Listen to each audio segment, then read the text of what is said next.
Autant que possible, ils les ont tenus éloignés de la Pologne. C'est évident, c'est la stratégie de l'État polonais. Qu'ils tuent les Soviétiques là-bas, ceux qui les ont attaqués, et cela ne nous fait aucun tort, à nous les Polonais.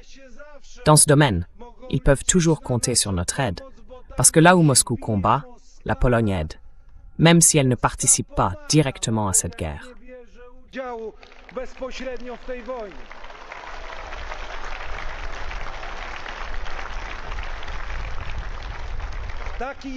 Voici mon point vidéo en ce vendredi après-midi, le 7 août, depuis Athènes, en Grèce. Parlons de quelques actualités. Nie powiewały w Warszawie i w Polsce banderowskie flagi. This is my video update on this Friday afternoon, August the 7th, coming to you from Athens, Greece. Let's talk about some news. And let's start things off with a Wall Street Journal. Et commençons avec un article du Wall Street Journal qui affirme que la Russie chercherait à provoquer l'OTAN par une incursion limitée sur le territoire de l'OTAN. Et la raison pour laquelle Poutine voudrait provoquer l'OTAN dans l'année ou les 2 années à venir, selon les services de renseignement américains, ce serait des pénuries d'armes. Une bonne raison de provoquer l'OTAN, à cause de pénuries d'armes. C'est ce qu'affirme une évaluation du renseignement américain. En réalité, cet article ne parle pas vraiment de Poutine, ni de la Russie. Il parle de dépenser de l'argent pour les armes, d'approuver tous les budgets qu'il faut approuver pour la guerre contre l'Iran, et d'obtenir des contrats pour les entreprises du complexe militaro-industriel, afin qu'elles puissent produire toutes les armes nécessaires pour poursuivre les différents conflits dans lesquels les États-Unis sont embourbés. That the U.S. is bogged down in. The Ukraine proxy war and Iran. La guerre par procuration en Ukraine, l'Iran et tout ce qui se profile à l'horizon. Taïwan, la Chine. C'est de cela que parle vraiment cet article. Et quoi de mieux comme prétexte que la Russie, la Russie, la Russie. Poutine va provoquer l'OTAN. Il va mettre à l'épreuve la détermination de l'OTAN, selon le Wall Street Journal. Alors le Congrès, Trump, mettons-nous au travail sur ces contrats d'armement. Un budget de défense de 1 500 milliards de dollars. Faisons-en un budget de 1 500 milliards. Faisons-en 2 000 milliards. Pete Hegseth et Kane demandent 87 milliards de dollars pour poursuivre la guerre contre l'Iran. Approuvons ces 87 milliards. Le Congrès, allez, qu'est-ce que vous attendez?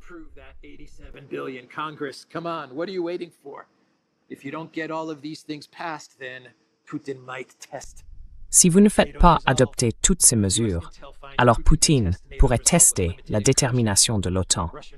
Les services de renseignement américains estiment que Poutine pourrait tester la détermination de l'OTAN par une incursion limitée.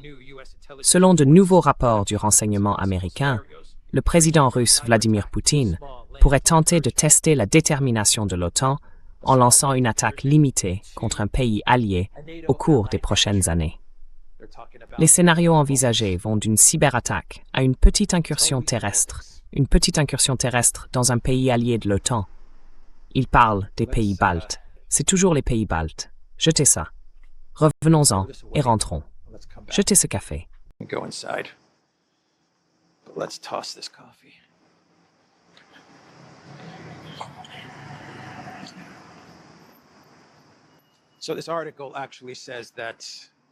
Donc, cet article dit en réalité que la raison pour laquelle Poutine va mettre à l'épreuve la détermination de l'OTAN, c'est le manque d'armes. C'est écrit dans le 2e paragraphe de cet article. Selon des sources au fait du dossier, l'évaluation affirme les évaluations décrites par des responsables américains interviennent alors qu'il existe une pénurie de certaines munitions cruciales dont l'armée aurait besoin pour faire face à la Russie ou à la Chine dans une éventuelle guerre future. Les États-Unis ont fortement réduit leur stock de ces armes en raison des transferts vers l'Ukraine après l'invasion russe, ainsi qu'en raison du conflit des États-Unis avec l'Iran.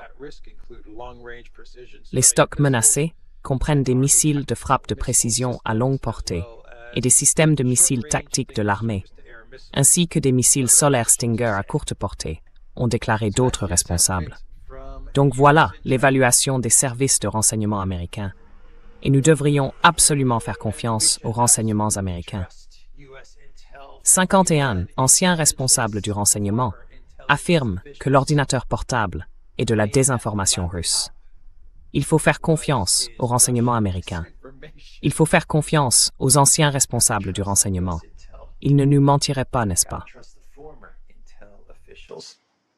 They wouldn't lie to us, would they?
Amazing.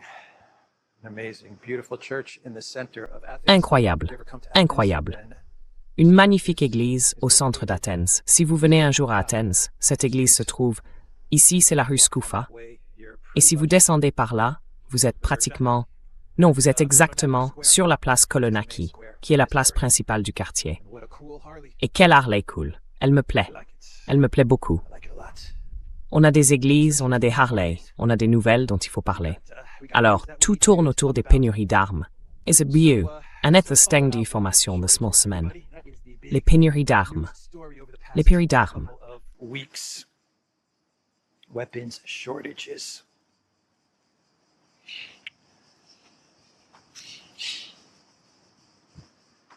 And Trump was asked about this. Et des journalistes ont interrogé Trump à ce sujet dans le bureau ovale. On lui a précisément parlé de l'Ukraine et des problèmes qu'elle rencontre en matière de défense aérienne. Un journaliste a interrogé Trump sur les demandes de Zelensky pour que davantage d'intercepteurs Patriot soient livrés à l'Ukraine. Et la réponse de Trump au journaliste était en fait une réponse juste. Il a dit, et c'était aussi un aveu, que les États-Unis manquaient d'intercepteurs. Car Trump a répondu aux journalistes, « Eh bien, Zelensky cherche des intercepteurs. Nous aussi, nous avons besoin d'intercepteurs. » Puis Trump a ajouté que Biden avait dépensé 300 milliards de dollars pour le projet Ukraine, qu'il y avait envoyé toutes sortes d'armes, et que maintenant, les États-Unis manquaient d'armes. C'est vrai, Biden a envoyé tout ce qu'il pouvait contre le projet Ukraine, et la Russie a vaincu tout ce que Biden avait envoyé contre le projet Ukraine. At Project Ukraine.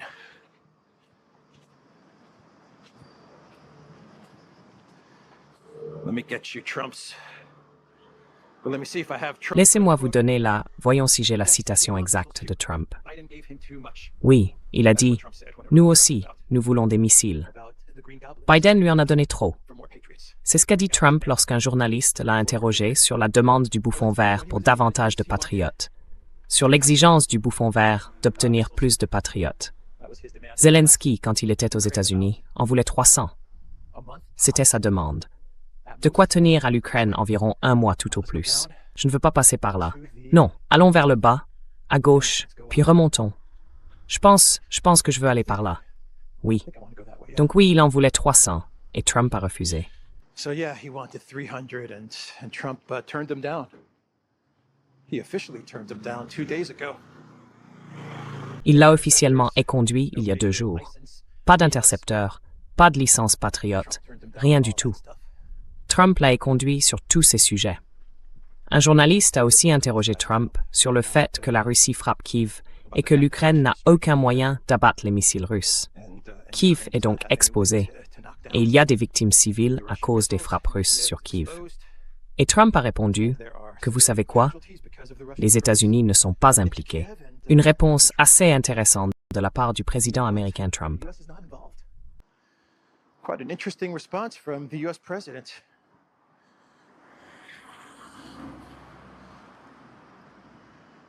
Yeah, he said we're not involved. Oui, il a dit, nous ne sommes pas impliqués. Nous sommes à un océan de là, a-t-il dit. Mais il aimerait voir les tueries s'arrêter. Il a parlé de 25 000 personnes qui perdent la vie chaque mois, principalement des militaires, a-t-il dit, des 2 côtés. Mais voilà quelle a été sa réponse. Les États-Unis ne sont pas impliqués là-dedans. Eh bien, les États-Unis sont absolument impliqués. Nous savons tous que les États-Unis sont impliqués. C'est leur guerre par procuration. Rubio, il y a seulement quelques semaines, a dit que les États-Unis étaient impliqués quand quelqu'un au Congrès lui a demandé « Qui voulez-vous voir gagner dans ce conflit ?» En fait, je crois que c'était Kennedy, de Louisiane, non? Il a demandé à Rubio « Qui voulez-vous voir gagner ?» Rubio a répondu « Ou de quel côté sommes-nous » Rubio a dit « Nous sommes du côté de l'Ukraine. Nous les aidons, et nous aidons qu'ils gagnent. »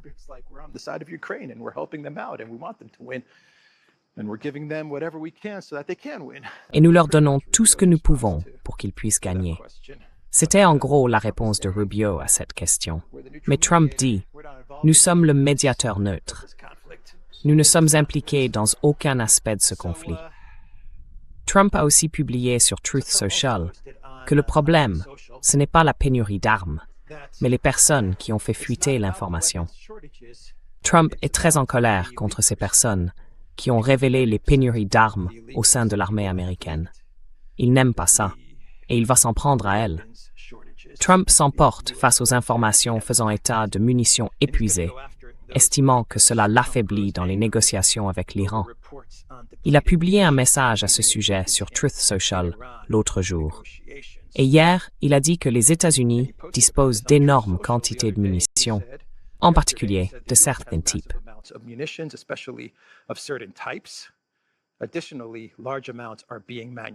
De plus, de grandes quantités sont fabriquées et expédiées à l'étranger, vers les États-Unis, selon les besoins. Les entreprises de défense construisent le plus grand nombre de sites et d'usines de toute l'histoire de notre pays. Les auteurs de ces déclarations traîtresses qui ont fuité sont traqués. De longues peines de prison seront requises. Président DJT. Donc, il va s'en prendre aux personnes au fait du dossier. On va enfin savoir qui sont ces personnes au fait du dossier. J'en ai parlé dans ma vidéo d'actualité hier, lorsque j'ai évoqué l'article du Washington Post. Il parlait du conflit entre Trump et Hegseth à Camp David, à cause des pénuries d'armes. Et si j'ai parlé de cet article, c'est parce qu'il attirait beaucoup l'attention et qu'il a donc fait l'actualité.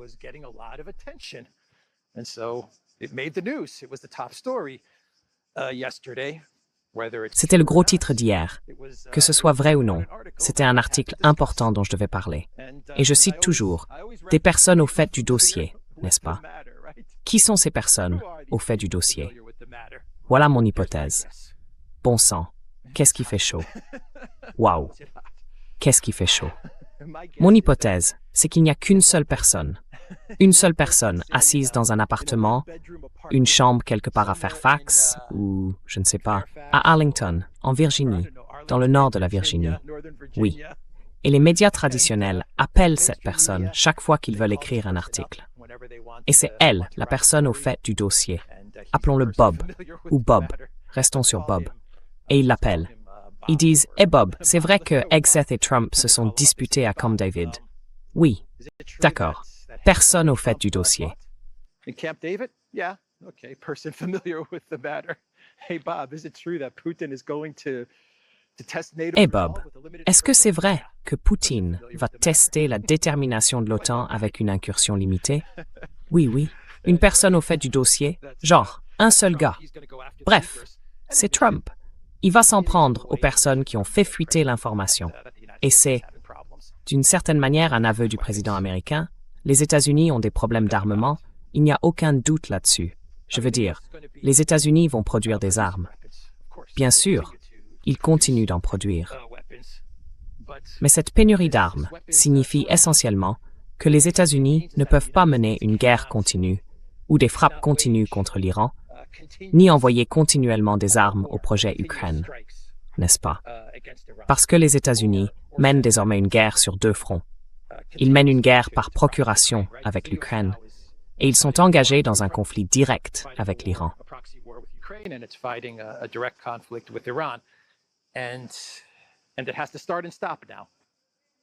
Et ça doit commencer et s'arrêter maintenant. Et c'est ce qu'on voit se produire en Iran. Ils commencent, puis ils s'arrêtent. Ils doivent se réapprovisionner, puis ils vont recommencer. Brian Berletic a publié aujourd'hui une bonne vidéo précisément sur cette question des phases de démarrage et d'arrêt. C'est ce que ça signifie. Les néoconservateurs pensent que tout est illimité, n'est-ce pas? Eh bien, ce n'est pas illimité. Donc, quand ils n'ont plus certains missiles, ils doivent faire une pause, se lancer dans la diplomatie, entamer des négociations et fabriquer 30 ou 40 patriotes supplémentaires, ou tout ce qu'ils ont besoin de produire. Ensuite, ils peuvent recommencer après, disons, 1 ou 2 mois. Un conflit qui reprend et s'interrompt, au lieu d'un conflit continu.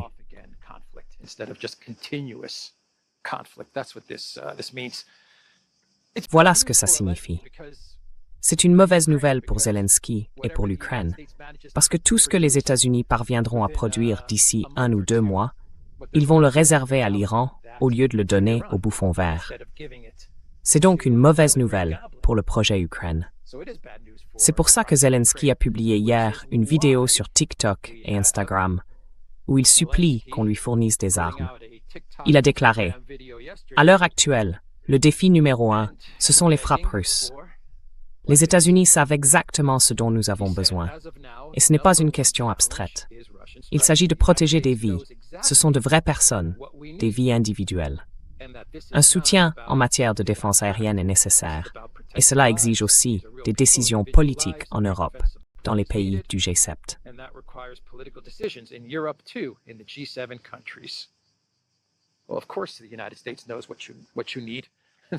Bien sûr, les États-Unis savent ce dont vous avez besoin. Ce sont les États-Unis qui mènent cette guerre par procuration. Ils savent exactement ce dont vous avez besoin. Le problème, c'est que vous avez aussi une guerre avec l'Iran. C'est ça, le problème. Alors vous devez vous tourner vers l'Europe, n'est-ce pas? Vous devez vous tourner vers l'Europe. Et voilà qu'arrive le PDG de l'OTAN, Mark Rutte, l'ancien Premier ministre des Pays-Bas. Maintenant, c'est lui, le PDG de l'OTAN. Peut-être qu'en 2028, il sera remplacé par 008, Keir Starmer. Mais Rutte à la rescousse. Rutte a publié sur X « J'ai parlé avec Zelensky des dernières frappes horribles de missiles et de drones russes contre les villes ukrainiennes. Je discute avec les alliés de la manière dont nous pouvons continuer à fournir à l'Ukraine les défenses aériennes dont elle a urgemment besoin. Vous savez ce qui va se passer? You know what's going to happen?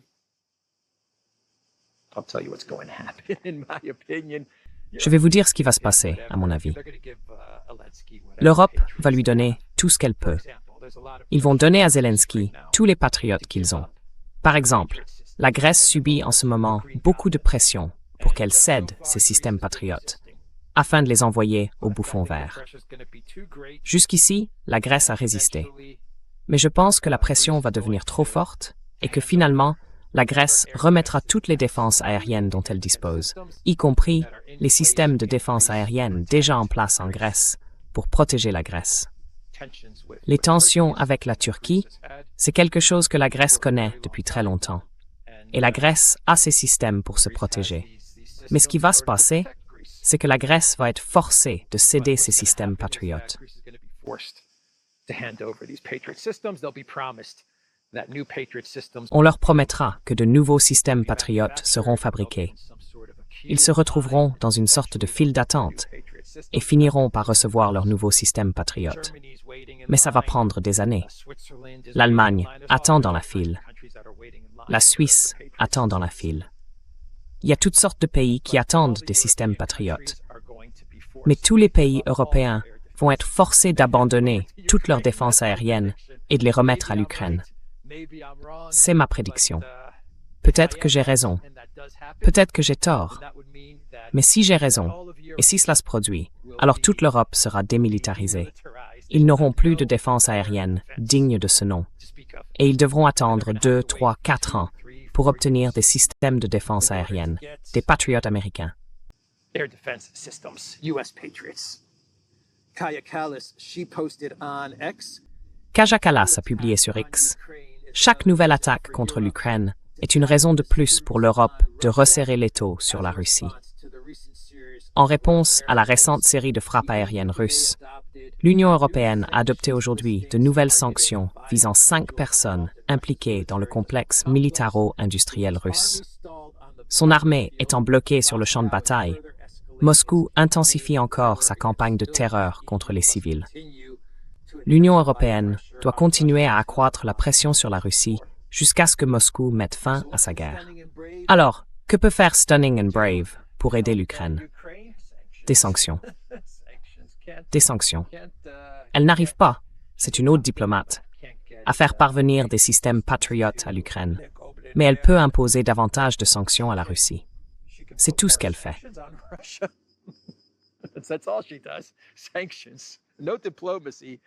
Des sanctions. Pas de diplomatie. Des sanctions. Il faudrait changer son titre de première diplomate en première diplomate. Je ne sais pas. Ce serait un bon titre pour Stunning and Brave. Première responsable de l'application des sanctions? Je ne sais pas. Première gestionnaire des sanctions? Ou commissaire aux sanctions? Commissaire aux sanctions. Voilà quel devrait être son titre. Elle dit que l'armée russe est à l'arrêt sur le champ de bataille. De quoi parlez-vous, Stunning and Brave? La Russie est à 4 km de Slaviansk et de Kramatorsk. 4,7 km, pour être précis, de Slaviansk et de Kramatorsk. Ils ont pris Konstantinovka. Ils nettoient Liman. Ils sont sur le point de donner l'assaut et de prendre Dobropilia. Ils avancent sur Kharkov. Ils avancent sur Tchernigov et Sumy.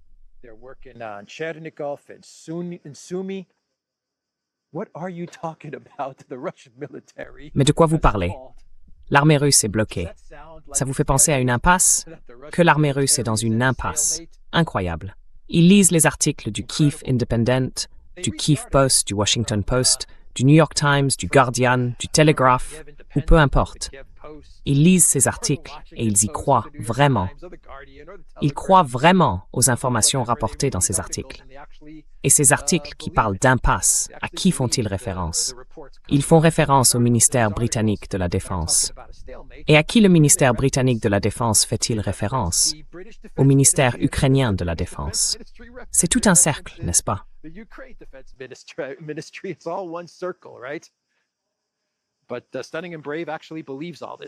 Mais Stunning and Brave croit vraiment à tout ça. Elle ne joue pas la comédie. Elle croit vraiment qu'il y a une impasse et que l'armée russe est à l'arrêt. Elle le croit vraiment. L'Ukraine réclame des défenses antiaériennes.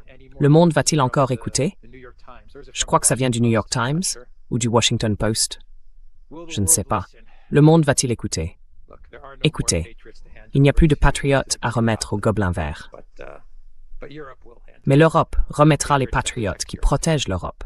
Ça, ils le feront. J'en suis convaincu à 80%.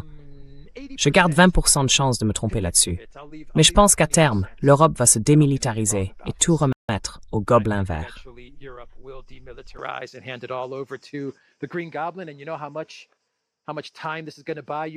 Et vous savez combien de temps ça va faire gagner à l'Ukraine?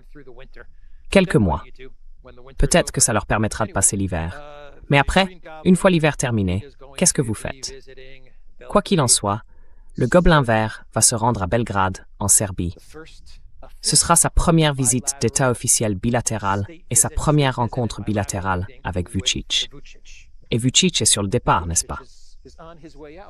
Il a annoncé qu'il y aurait très bientôt des élections en Serbie. J'ai oublié la date des élections. Est-ce qu'il a annoncé la date du scrutin? Mais Vučić a décidé de rencontrer Zelensky ce samedi. Zelensky se rend en Serbie. Donc, la malédiction Zelensky va atterrir à Belgrade. Est-ce que le gobelin vert va prendre Vučić dans ses bras? Will the Green Goblin hug Vučić? Now Vučić, he is tall. He's like 6. Il est grand.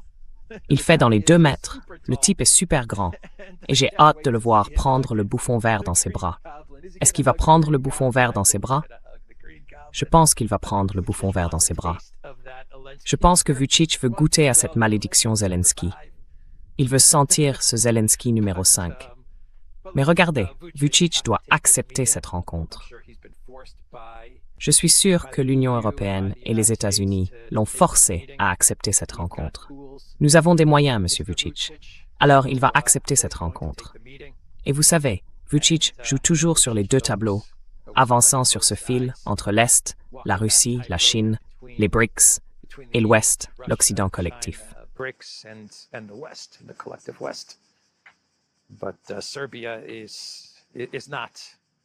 Mais la Serbie ne suit pas cette ligne. Elle est très clairement du côté de la Russie, je dirais. C'est ce que je dirais. Je suis allé à Belgrade de nombreuses fois, et c'est un pays très favorable à la Russie et à Poutine. Ce sont mes observations sur Belgrade, sur la Serbie. Mais Vučić, lui, joue sur les 2 tableaux. C'est un maître en la matière. En ce sens, il ressemble un peu à Erdogan. Donc, pour garder l'Occident collectif satisfait, et pour qu'il lui lâche la grappe alors qu'on approche d'une sorte de période électorale en Serbie, il accepte cette rencontre avec le bouffon vert. Et qu'est-ce que le bouffon vert va demander à Vučić? Faites une petite supposition, une très très petite supposition. De l'argent, des armes.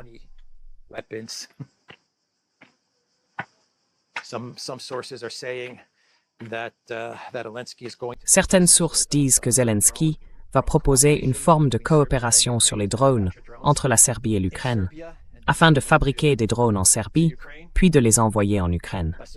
La Serbie dispose d'une importante industrie de l'armement, et donc le bouffon vert va vouloir en profiter. Voilà ce que Zelensky va demander. Des systèmes de défense aérienne. Je ne sais pas très bien quel système de défense aérienne la Serbie utilise. Dites-le-moi dans les commentaires ci-dessous. Mais Zelensky va probablement demander à Vučić des intercepteurs et ce genre de choses. Cette rencontre aura lieu samedi. Ce samedi. Demain, en fait. Wes Streeting. Qui est Wes Streeting? C'est maintenant le ministre de la Défense du Royaume-Uni. Wes Streeting était à Kiev l'autre jour. Wes Streeting was in Kiev the other day, and he met with. Et il a rencontré Zelensky. Il n'a pas pris le bouffon vert dans ses bras, juste une poignée de main de Wes Streeting. Mais il a juré fidélité à l'Ukraine. Il voulait faire passer un message au bouffon vert.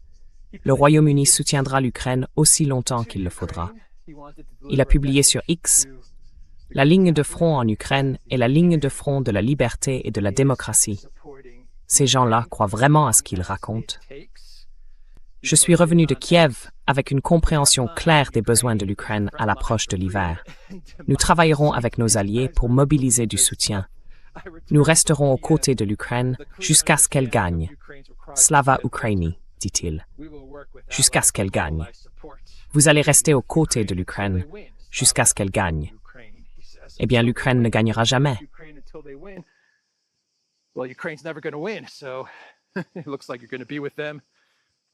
On dirait donc que vous allez rester avec eux pour toujours, j'imagine, parce qu'ils ne gagneront jamais. Enfin bref, c'était son message, le message de Wes Streeting au monde entier. Le Royaume-Uni, en gros, le ministre de la Défense l'a dit, va mobiliser du soutien pour l'Ukraine. Cela veut dire que le Royaume-Uni va faire pression sur les pays européens pour qu'ils cèdent, vous l'avez deviné, leur système Patriot, leur système de défense aérienne. C'est exactement ce qui va se passer. La Suède a remis un pétrolier de la flotte fantôme russe, enfin, un pétrolier de la flotte fantôme. Il ne battait pas pavillon russe. J'ai oublié sous quel pavillon il naviguait. Mais la Suède a saisi ce pétrolier, ce cargo, et elle le remettra à Kiev. C'était une décision d'un tribunal suédois. This was a ruling from a Swedish court.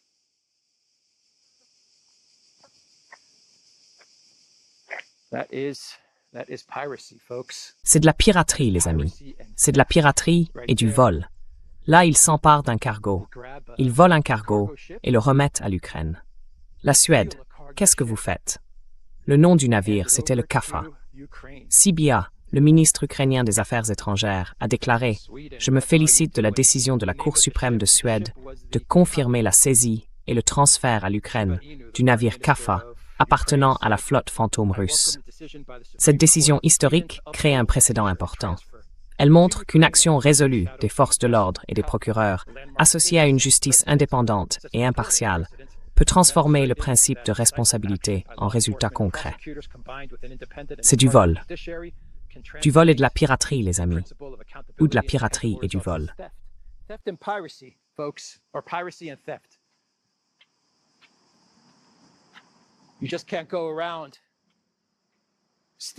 On ne peut pas se balader en volant un navire, puis remettre ce navire et sa cargaison à un autre pays. Ça va très très mal se retourner contre la Suède. Contre la Suède.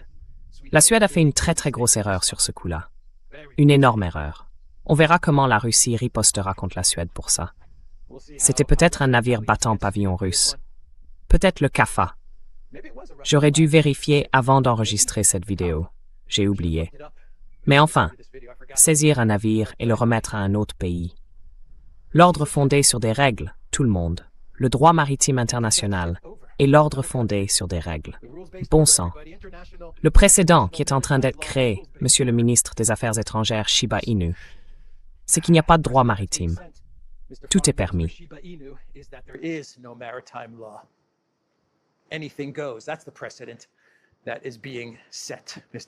C'est le précédent qui est en train d'être créé, Monsieur Shiba Inu. Et si j'étais la Suède, et si j'avais des navires qui circulaient, des cargos qui circulaient, je ferais attention. Bref, voilà les nouvelles en provenance de Suède. Et ça devient encore plus fou parce qu'on a un major letton dans l'armée qui appelle à l'enlèvement de Poutine, comme Maduro. C'est ce que réclame ce responsable militaire letton. Il a dit qu'il fallait tenter de se débarrasser de Poutine. Qu'il fallait tenter de se débarrasser du président russe, c'est ce qu'il a dit. Et pas seulement du président russe. Waouh! Il parle aussi du président biélorusse, comme ils l'ont fait avec Maduro. Ce militaire letton, ce major, a également déclaré qu'il regrettait que Zelensky n'ait pas fait de leur assassinat un objectif.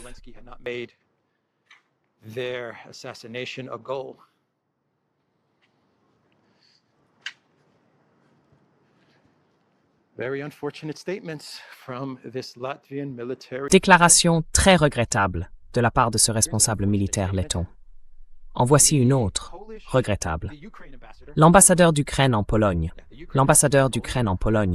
accordait une interview, je crois, à Ukrainska Pravda. Il a déclaré qu'il n'y aurait aucune excuse à la Pologne, ni quoi que ce soit de ce genre concernant Bandera. Il a dit que Bandera est le héros national de l'Ukraine, et que la Pologne va simplement devoir vivre avec ça, qu'elle va devoir l'accepter. Donc il n'y aura aucun recul sur Bandera, aucune excuse pour Bandera, et pour les choses horribles qui se sont produites, qu'il a fait subir à la Pologne, ainsi qu'à d'autres. Un homme qui s'est allié à l'homme à la moustache. Bandera s'est allié à l'homme à la moustache.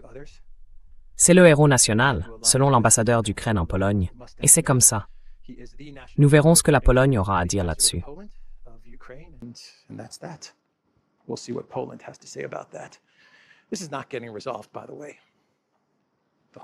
Au fait, ça ne va pas se résoudre.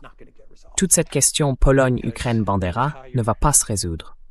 Parce que, disons, un tiers de l'Ukraine occidentale, un tiers de l'Ukraine, tout l'ouest de l'Ukraine, est fondé sur cette idéologie bandériste. C'est le héros national de l'Ukraine. Et ça ne passera tout simplement pas en Pologne. Ça ne sera pas du tout acceptable pour la Pologne. Ils ne l'accepteront jamais. Alors, comment diable peut-on avoir l'Ukraine dans l'Union européenne quand son héros national est un homme qui a commis des atrocités contre les Polonais? Et ils le vénèrent parce que c'est le héros national. Ça ne fonctionne tout simplement pas. Et vous n'obtiendrez jamais de ces gardes Azov, ni de tous ces gens-là, qu'ils renoncent à Bandera. Ça n'arrivera jamais. Voilà donc où en est la situation. Et nous verrons comment cela se résoudra entre la Pologne et l'Ukraine. And we'll see how it resolves between Poland and Ukraine. We'll see how they resolve it. Nous verrons comment ils vont régler ça. Duda, quand il était au pouvoir, quand il était président, il a simplement mis ça sous le tapis. Il a mis ça sous le tapis, il prenait le bouffon vert dans ses bras, il faisait copain-copain avec le bouffon vert, et c'était tout. Mais Nawrocki, lui, est différent.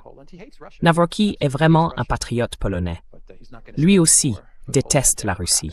Il déteste absolument la Russie. Mais il ne va pas accepter toutes ces conneries sur Bandera, de toute façon. Voilà pour cette mise à jour. Et je pense qu'on peut passer à Fauci. Ce n'est pas vraiment une transition naturelle entre la Pologne, l'Ukraine, Bandera et Fauci. Mais j'imagine que puisqu'on parle de personnes ignobles dans l'histoire, parlons des personnes ignobles d'aujourd'hui. Et Fauci, il va être poursuivi pour outrage aujourd'hui. C'est ce que dit Rand Paul. Il a les documents prêts. En fait, il a remis les documents au ministère de la Justice. The documents to the Department of Justice. And Fauci, he is Et Fauci, il a des ennuis. he's in trouble now. Fauci Il a des ennuis maintenant. Fauci bénéficiait d'une immunité. Il a été gracié par Bidenopoulos pour la période allant de 2014 à 2025, à l'abri de poursuites pour tout acte répréhensible commis pendant cette période. Malheureusement, pour le docteur, sa grâce ne couvre pas les crimes commis après 2025. Et cela pourrait potentiellement inclure les accusations soulevées par Paul, ce qui constitue une infraction pénale. Fauci a invoqué le 5e amendement tout du long. Il n'était pas obligé de le faire, parce qu'il y avait cette idée ou ce raisonnement selon lequel il n'avait pas besoin d'invoquer le 5e amendement, puisque durant cette période, quoi qu'il ait fait, il avait été gracié par Bidenopoulos. Maintenant, Rand Paul va porter cette affaire devant le ministère de la Justice, et nous verrons ce que le ministère de la Justice dira de tout cela. Fauci pourrait encourir une amende de $100,000 et jusqu'à 12 mois de prison. $100,000 fine and up to 12 months in prison. I believe that is the maximum that Fauci could be seeing. Je crois que c'est le maximum que Fauci pourrait encourir. Take that to the bank. Je ne suis pas avocat, donc ne prenez pas ça pour argent comptant, mais je crois que c'est ce à quoi Fauci pourrait être confronté si le ministère de la Justice donne réellement suite à cette affaire portée par Rand Paul et s'il gagne. Not happy. Fauci n'est pas content. Happy at all. Pas content du tout. Photos of Fauci taken. Des photos de Fauci sortant les poubelles. Il a l'air très très triste, très contrarié. Was in a car with Sa femme était dans la voiture avec le docteur hier a lady of the middle et elle a fait un doigt d'honneur aux médias. very classy lady. Giving Classe, très classe, cette dame qui fait un doigt d'honneur aux médias. Fauci family. Quelle classe, la famille Fauci. That is an update with that. Bref, And let's, voilà pour cette mise à jour. Et passons à quelques mondes de clones, puis nous pourrons conclure la vidéo d'aujourd'hui depuis une Athènes, en Grèce, très chaude et calme. Il fait trop chaud pour se promener. Et nous sommes vendredi 7 août. Tout le monde kiss. Friday. Everyone is leaving the city. Everyone's about to go on their August holidays. Tout le monde est sur le point de partir en vacances d'août ou de quitter la ville pour le week-end. Donc aujourd'hui, c'est très calme, et demain aussi, j'imagine. Alors, Clown World numéro 1, direction la Biélorussie. Enfin, pas vraiment la Biélorussie. Il s'agit de la One Guaido de Biélorussie, Svetlana Tikhanovskaya. Elle voulait ouvrir un compte bancaire en Pologne, mais elle a un problème, son passeport biélorusse a expiré. Et bien sûr, Loukachenko ne va pas lui donner un nouveau passeport, puisqu'elle voulait renverser le gouvernement. Elle a essayé de lancer un coup d'État en Biélorussie en 2020. Et donc quand elle... Bon, passons par là. Passons par là. Pourquoi pas? J'allais monter les escaliers, mais autant passer par là. Oui, à travers la forêt. Vous appelez ça une forêt? Through the forest, if you want to call this a forest.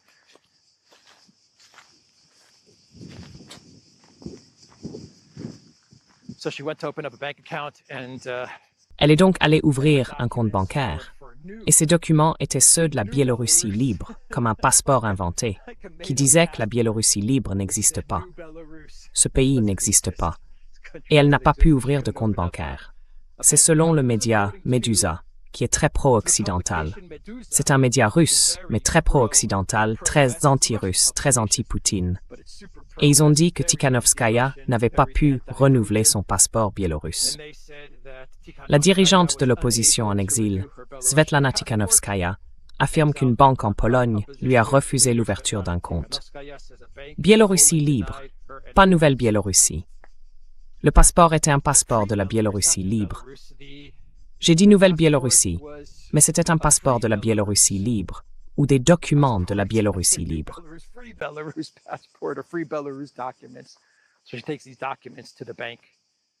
Elle apporte donc ces documents à la banque de cette entité inventée appelée Bélarus libre. Et bien sûr, la banque lui répond « Mais de quoi parlez-vous? Cet endroit n'existe pas. » Elle n'a donc pas pu ouvrir de compte bancaire. On va lui en ouvrir un. Ursula va passer quelques appels aux banques et elles lui ouvriront un compte. C'est certain. Le Bélarus a aussi désigné Euronews, le site euronews.com, comme média extrémiste. Pourquoi désigner Euronews comme média extrémiste? Eh bien, peut-être parce que Euronews et d'autres publications médiatiques soutenaient probablement le coup d'État en 2020. Probablement. Je ne l'affirme pas avec certitude, mais cela pourrait être une raison de les qualifier d'extrémistes.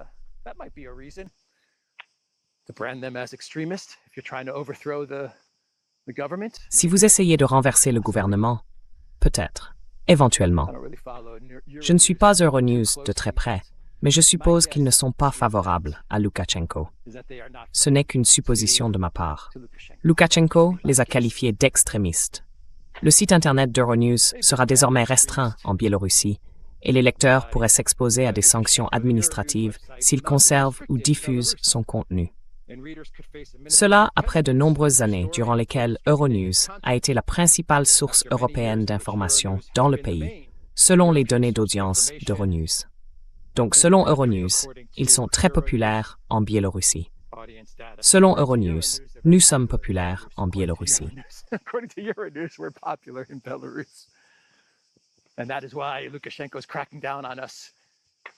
Et c'est pour cela que Loukachenko nous réprime, parce que nous proposons un récit alternatif sur ce qui se passe au Bélarus, un récit anti-Loukachenko. Mais Euronews prétendra être impartial et ne faire que rapporter la vérité sur Loukachenko au Bélarus. Quoi qu'il en soit, ils ont été qualifiés d'extrémistes. Et Mitch McConnell est sorti de l'hôpital. Il a reçu son autorisation de sortie et poursuivra sa convalescence chez lui, tout en suivant de la kinésithérapie. La tortue, Mitch McConnell, qui nous a fourni des photos totalement réelles de lui dans sa chambre d'hôpital, sur son lit d'hôpital, avec sa femme.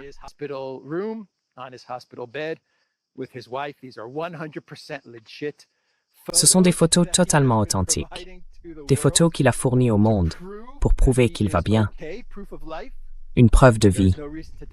Il n'y a aucune raison de douter des photos diffusées par l'équipe de Mitch McConnell. Et nous avons maintenant la confirmation qu'il est sorti de l'hôpital et qu'il suivra une rééducation chez lui. Voilà pour les nouvelles de Mitch McConnell. Et enfin, passons à BlackRock Mers et à un article de Politico. Le grand sujet en Allemagne cet été, un changement de chancelier. Un changement de chancelier. Pas des élections. On ne peut pas avoir d'élections parce que s'il y avait des élections, l'AfD gagnerait. Elle gagnerait très probablement.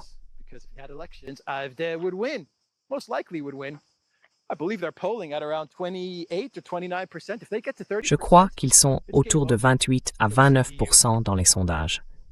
S'ils atteignent 30%, c'est fini pour la CDU. Alors, pour empêcher toute élection d'avoir lieu, on ne peut pas laisser ces fichues élections se dérouler en Allemagne. Le résultat ne sera pas favorable aux mondialistes. Il faut faire un échange de chanceliers. Remplacer un chancelier par un nouveau chancelier. Et ce sera la même politique. Aucun changement. Rien ne changera, à part le visage et le nom. Et parfois, même ça ne change pas. Le nom change, mais parfois, c'est le même putain de type. Ils se cloneraient les uns les autres. Mais bref, voilà pour les dernières nouvelles d'Allemagne. Les histoires selon lesquelles Merz annoncerait sa démission le 10, les rumeurs. Moi, je ne croirais pas à ces rumeurs. Je l'ai dit hier dans mes vidéos d'actualité, je ne crois pas aux rumeurs sur une démission de Merz le 10 août. Et plus les gens en parlent, And the more that people are talking about this, it does look like this was a big time. il semble bien que ce soit une énorme rumeur, une énorme fake news.